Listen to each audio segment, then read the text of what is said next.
Hi, this is Roger, thanks for dropping by. This is the start of the 2025 Project Orchids. This bit you help with.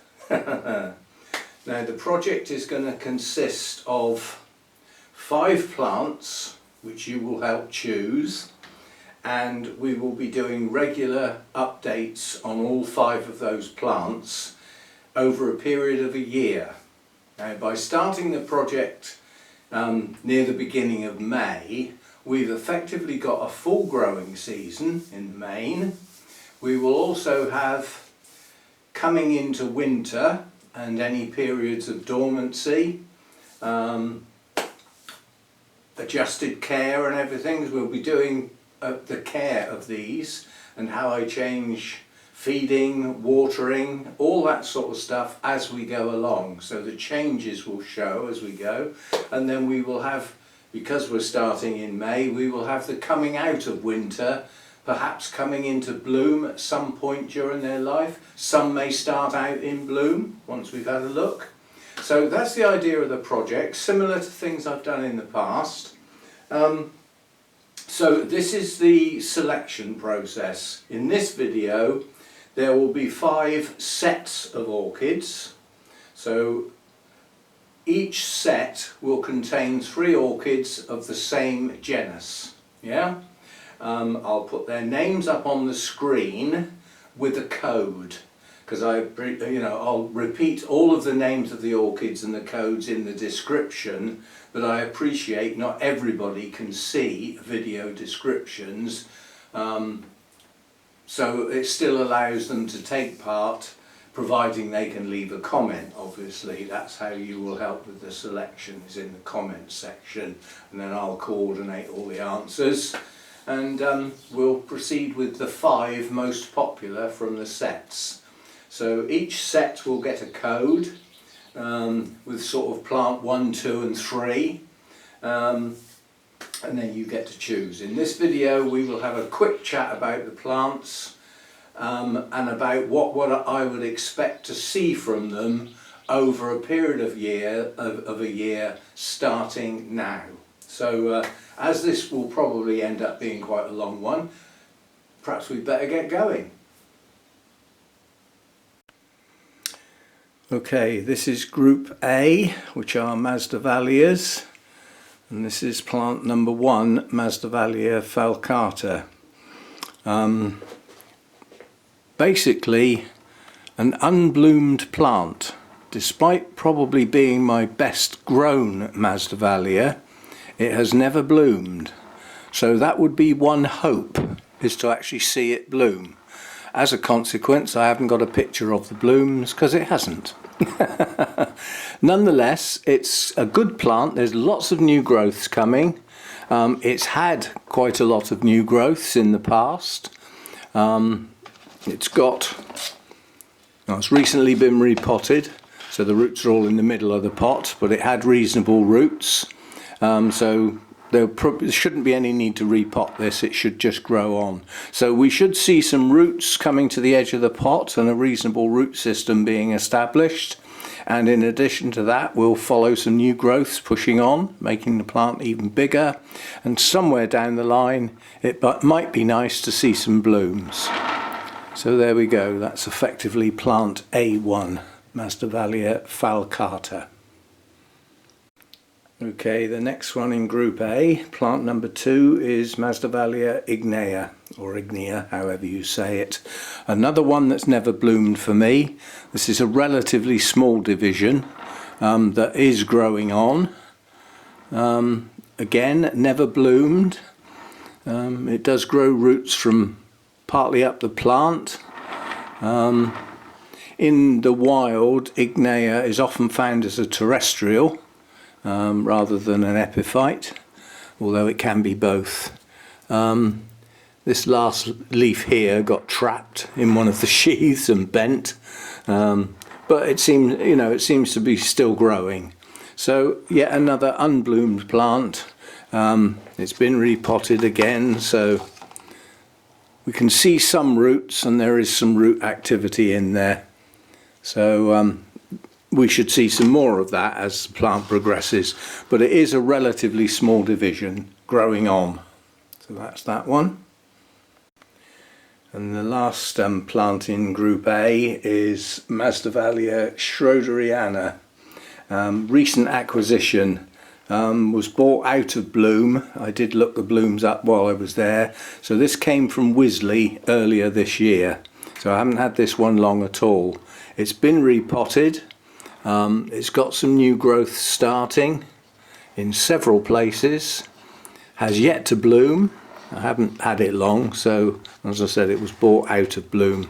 So what I'd expect from this, along with the others, is to grow on, get better root systems, push on as many new growths as possible to bulk up the plants, and hopefully we can see at least one of these come into bloom. It would be nice if we got all three to bloom. So that's group A, the Masdevallias. Right, this is group B, the Coelogynes, and this is plant number 1, Coelogyne tomentoasa. And for obvious reasons, I'm not going to be able to spin the plant round. Now, I've chosen this one because what I'm hoping, I don't know, because I haven't had it long enough, and what I thought was a new growth turned out to be that, which so we'll get to see that. But this came from the latest nice big fat bulb, which is why I thought it was a new growth, as this was already growing, which is a new growth. So in the year, I'd expect, first of all, we'll see the blooms on this one, find out what they look like and how long they last.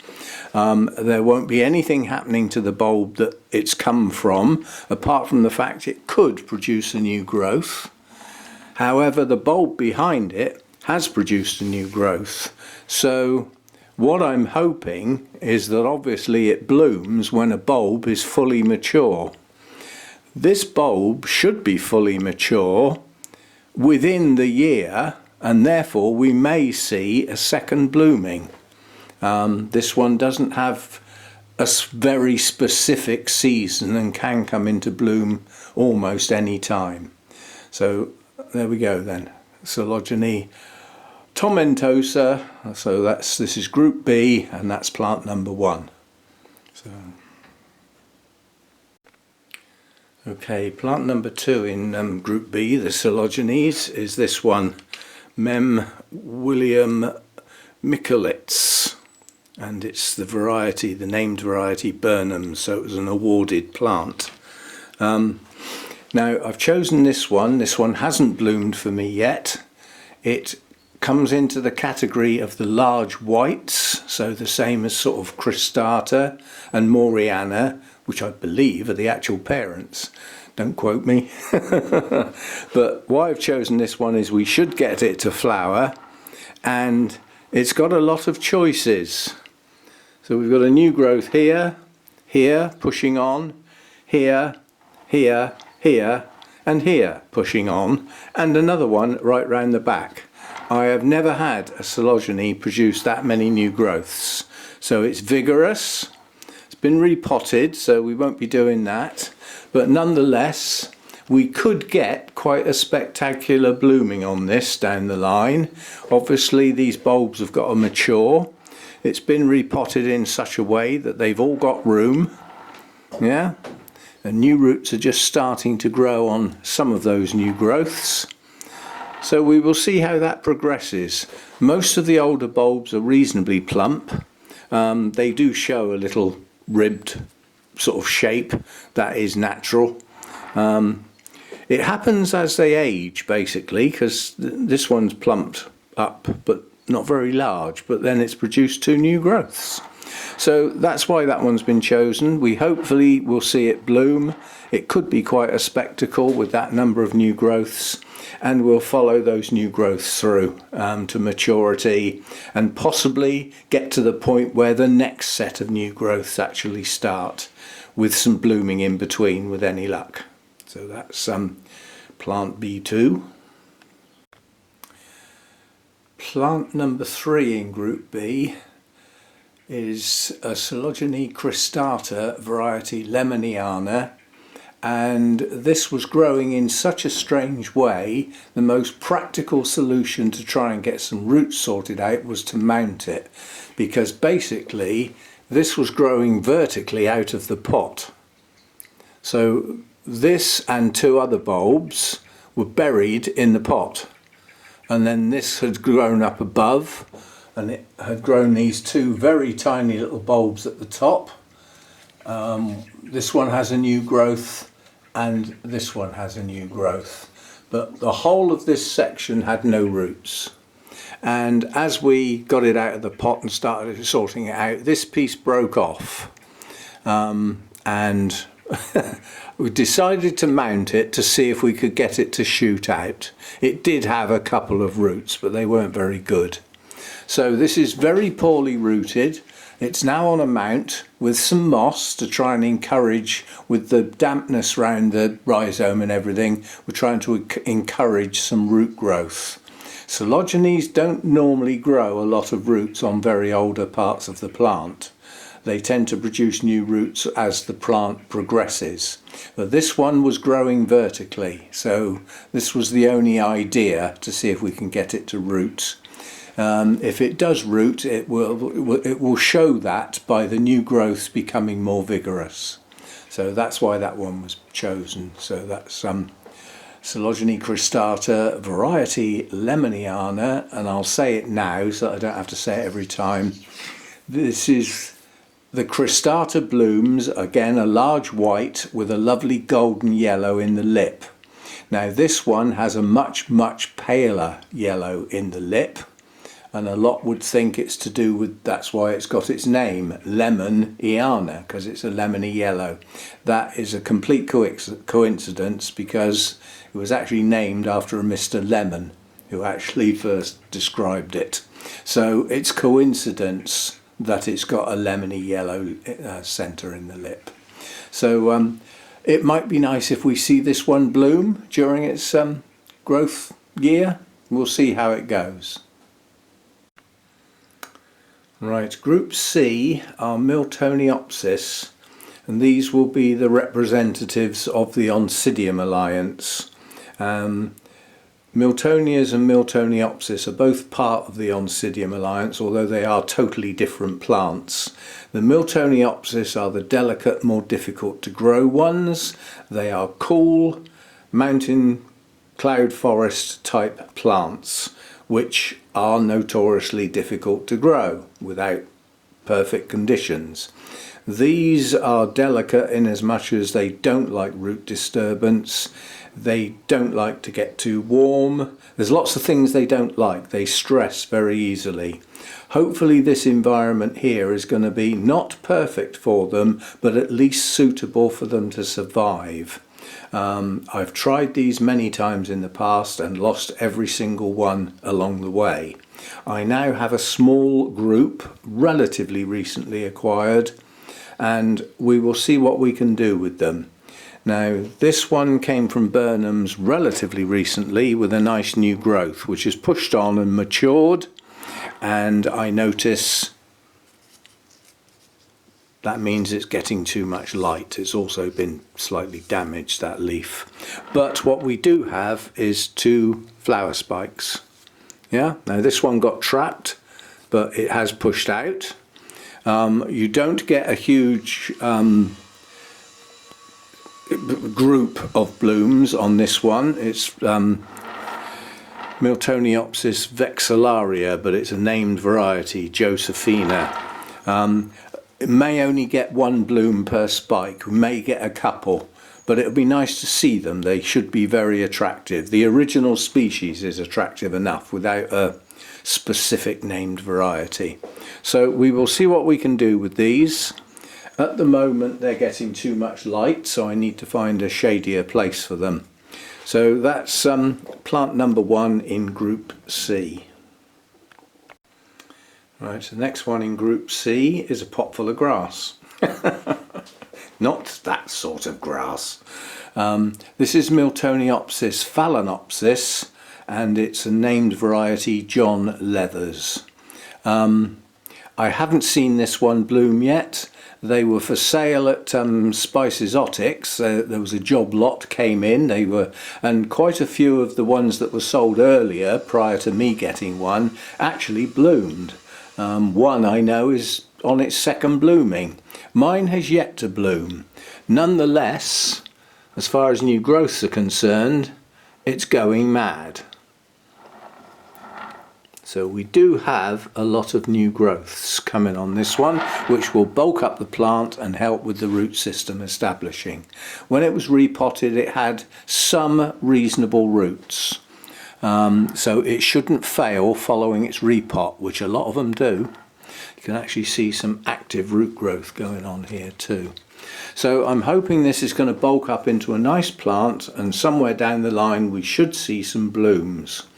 The Miltoniopsis standard species phalaenopsis is again an attractive bloom, and this is a named variety. So obviously somebody thought it was special enough to actually get it registered via a separate name, a special name. So we'll see how this one progresses. The most important thing from my point of view is that it survives. Now this one's a little bit different to all the other Miltoniopsis species because this one grows lower down the mountains. This tends to grow on the edges of the cloud forest, so it grows a little bit warmer than most. Still a coolish grower, it's not classed as warm, but it will tolerate a bit more warmth. So in theory, the conditions in here will be perfect for it, apart from my humidity would be classed as a little bit lower than it would possibly like. But if I get it up to the humidity level where it would be in its pure comfort zone, then I'm probably going to start off some rot on some of my other orchids. So like all orchid collections, there's a balance to do. But hopefully this one's going to grow on and we should see some blooms. So that's plant number 2 in Group C. And the last one in Group C is a well-known Miltoniopsis hybrid, Herralexandrae. And this was in bloom when I got it.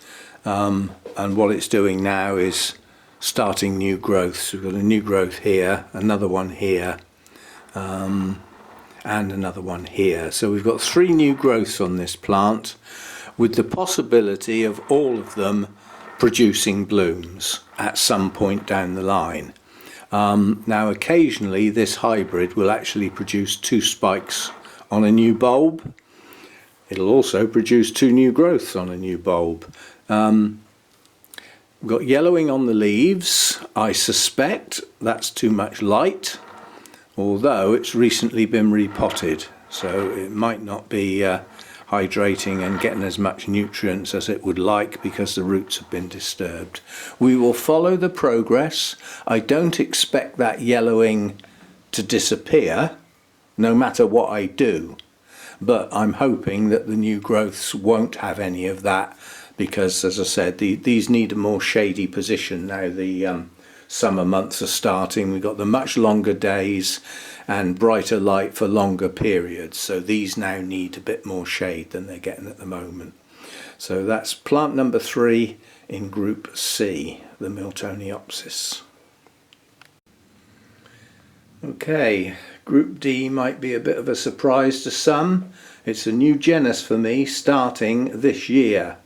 So from my point of view, including it in the project orchids is a pretty good idea. Not everyone will agree. Nonetheless, you still get to choose which one you'd like to follow the progress. Now, the reason for including these is many reasons. Mainly because it has a growth pattern that is different to all the other orchids that I grow. Quite different. So this is Pleione and it's Vicky. The full cross will be up on the screen, but for the time being it's Pleione Vicky. It's the only one that's still in bloom, and we're following these because of the growth pattern. growth pattern starts at this point with a dormant bulb that has come back into growth, and in this case has produced 3 new growths, 2 of which have bloomed. So these 2 will grow into full-size bulbs, hopefully as good as that, but we have a bulbil, yeah? So this bulb will rot and die. These will be next year's big bulbs like this one, dormant, they'll lose their leaf, and then the new growths on this one will hopefully bloom. So these are very attractive blooms on the Pleiones, or I think they are. So that's plant number 1 in group D. Okay, plant number 2 in group D is Pleione Hertha Kretx. And again, I'll put the full cross up on the screen for those interested. Now this one's a little bit further on than the previous one. We've got our dormant bulb that's produced its new growths, 2 in this case. 1 has bloomed, 1 hasn't, and they are now growing their leaf, and the growth pattern will be that the bulbs will bulk up, the leaves possibly might grow a bit bigger, I don't know, the genus is new to me, don't forget, but the bulbs will bulk up, hopefully to at least the size of the dormant bulb that they came from, which is this one, at least that big I would hope, hopefully bigger, and then come the autumn the leaves will die and we will end up with a dormant bulb for the winter. Some unpot their dormant bulbs and dry them off and keep them, some even keep them in the fridge, but they need to stay cool in the winter months. I will decide later in the year what I'm going to do with mine for the winter months, because I haven't got that far yet. But yes, so the leaves die back and we end up with a dormant bulb for the winter period, which then comes back into growth in early spring. And the new growths are where the flowers are produced prior to the leaves appearing. So under normal circumstances the new growth has a flower on the top of it with no leaves, and then the leaves grow later, as sometimes before the flower finishes, sometimes just after. So that's that one, that's plant number 2 in group D. Okay, plant number 3 in group D has obviously a much bigger leaf than the other ones we've looked at. This is, you know, a large leaf. And this is Tongariro. Now opposed, the previous 2 that we looked at came from the Mather's collection. This one actually came from Burnham's. And what we've got here is something unusual, which is why I've put this one in, because this is the old dormant bulb, this is the new growth that was in flower when I got it. It's growing roots like they're going out of fashion, but it's got a bulbil, small bulblet, on top of the old bulb, which is growing its own roots. So part of the maintenance on this one is first of all to get some media over these roots so that they don't dry out. So we need to top the pot up a bit, and we need to remove the bulbil and get it potted up so that it can grow on. And I was warned that they can be a bit temperamental, because when you separate them, the roots are only produced once on Pleiones. You only ever get one set of roots per bulb, and obviously when the bulb becomes dormant they die back basically. So this has got to be potted up. I'm not going to put it in the same pot simply because I would disturb the one that's already there. So I'm going to pot that little one up separately. And it could do with doing now, and it needs to be done incredibly carefully so that these roots don't break. They don't branch, they've only got one growing tip, and if it's damaged the root stops growing. So we've got to be a bit careful with that. So we will produce the first separately potted bulbil to grow on probably not to bloom next year, but the new growth that we've produced should produce a nice big bulb, which will then produce at least one new growth which will bloom next year. So that's the expectations for that one, but that one's got the biggest leaf of the Pleiones that I've actually got. So that's the 3 for group D. Okay, and the last group, group E, will be the Cymbidiums. So we will have a choice of Cymbidiums to do. So plant number 1 in group E is Coelogyne tiger tail. Probably one of my most vigorous and floriferous, I never say that word properly, according to what it's done this time round. Now, this is not the first blooming for me. I've had this one, this is its 2nd year for me, so these blooms were all produced by my new growths produced last year, and this is its blooming. And there's one spike missing because I took this into the Orchid Society and one of the spikes broke off in the car on the way home. So it did have one more than this, where this gap is. Guilty. It happens. Anyway, this one basically has filled its pot, so it will get potted on, not repotted, because I potted it this time last year, or perhaps a bit earlier, maybe April. So it's only been in this pot a year, or a little bit more, so it can stay in this pot, but it has run out of room. So we will be potting this on into one of those giant pots down there. So there will be some maintenance work to do on this one. It's a good plant. Most of the leaves are in good condition. There's an odd brown tip in places, but that will be a very old leaf. We haven't got leafless bulbs yet. There might be 1 or 2 right buried right in the middle, but in the main most of the bulbs have still got leaves, and we do have new growths just starting, or new growth, that might be the only one. But in full flower at the moment, new growths will have nowhere to go because it's totally filled the pot, literally right up to the edge of the pot. So work on this one will involve potting on once the blooming's finished. It'll move outside for the rest of the summer, and then it will come back in when we start getting, you know, the really cold autumn nights, but it will stay out with the others as long as possible to get that chill. We need the cold autumn nights to help hopefully produce a blooming like this one next time round. So that's plant number 1 in group E. Okay, plant number 2 in group E is Cymbidium Pumilow. I got this from Burnham's on a whim. It was hung up in the roof, and it's a cascade variety. When it blooms next time round, it will not be allowed to fully cascade. I will wait for the spikes to grow upwards and then stake them at the point I want them to arch over, so that when they arch over and bloom, the arched over spikes do not come below the base of the pot.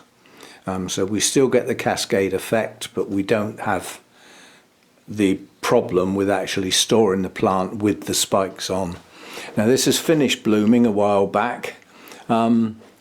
It's coming into growth. It's got one new growth that started well early that's pushing on, and it's got other new growths, one here, there's another one here, there's one in the middle of the plant there, there's another one here, and another one right next to it, and another one here. So it's coming into growth. There isn't room to leave it in that pot really, although you could probably just get away with it, but this bulb wouldn't do very well, and I don't like this fibrous stuff that it's in personally, although it's probably perfectly okay for the plant. So this one is due to be repotted very, very soon. Now, because of the cycle of updating the project orchids, in other words, you know, our second look at them after this one, the repot will have already been done. So obviously when there's any work to be done on the project plants, it will get filmed and that video will be kept so that it can become part of the next time we look at the plants as a set. So this is plant number 2, due a repot. It will get a total repot with most of the old media removed and replaced with the media that I would prefer, which is my small bark with a bit of large bark mixed in, quite a bit of perlite, and probably some garden compost, some ordinary sort of compost that you would use to put in your hanging baskets or your garden tubs, that sort of thing.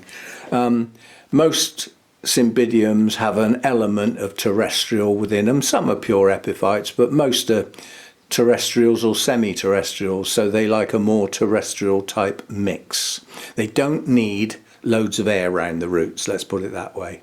They prefer a more, more compact mix. So that's that one, plant number 2. And the last one in Group E, and in fact the last one of the Project Orchids, is Cymbidium copper. This probably is my favourite bloom. It just is. It's just a gorgeous, rich colour, lovely deep red patterning on the lip. It's just a stunning bloom, basically. Now, this plant, unlike any of the others, has got a problem. And the problem is, this one came in from outside last year with soft brown scale, and it's still got some. These are the immature ones. That's a mature one. The soft brown scale are not that difficult to get rid of compared with the Masdevallia scale, which are almost impossible. But this one, it had a spray when it came in. It didn't get a repeat treatment, which it should have had, so it's still got some. They tend to get underneath the leaves. I'm just trying to find, there's one, there's a good one. They just rub off. So they are quite easy to get rid of. As I said, unlike the Masdevallia scale, they do succumb to sprays. So we will have to give this one a good spray, so it's got some bug treatment to go. We can follow does the bug treatment work? Has it done the job? Are they gone? All that sort of thing.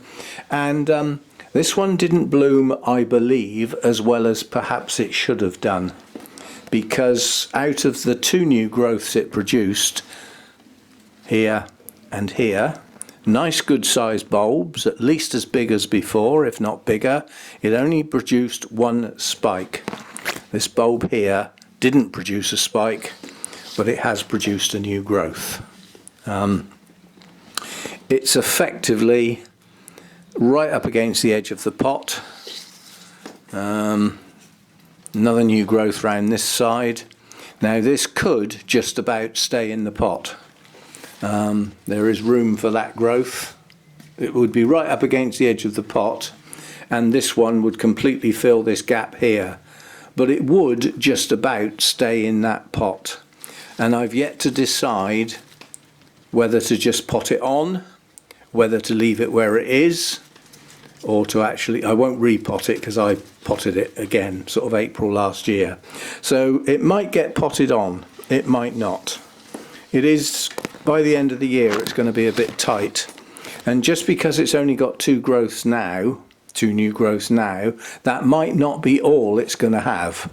But we do need to treat this scale and get rid of it. And say goodbye to that. So that'll be fun. We've got that job to do. So that's the last one. So to repeat again, what you've got is 5 groups of 3. They've all got a letter, A, B, C, D and E. And each plant within the group has a number, 1, 2 and 3. Those lists of the groups and the names of their plants will be listed in the description. If you can't see the description, then you will have to make a note of the plant names and the groups from the video if you wish to take part. And the idea now is that people vote for 1 plant in each group. You don't have to vote for every group. You can just vote for your one favourite plant out of all of the ones we've shown, all 15 plants. But it would be better if you voted for one plant in each group, but only one, and put your selections in a comment under this video. And then after a while I will collect them together. I've forgotten the word, it begins with C, I'm sure.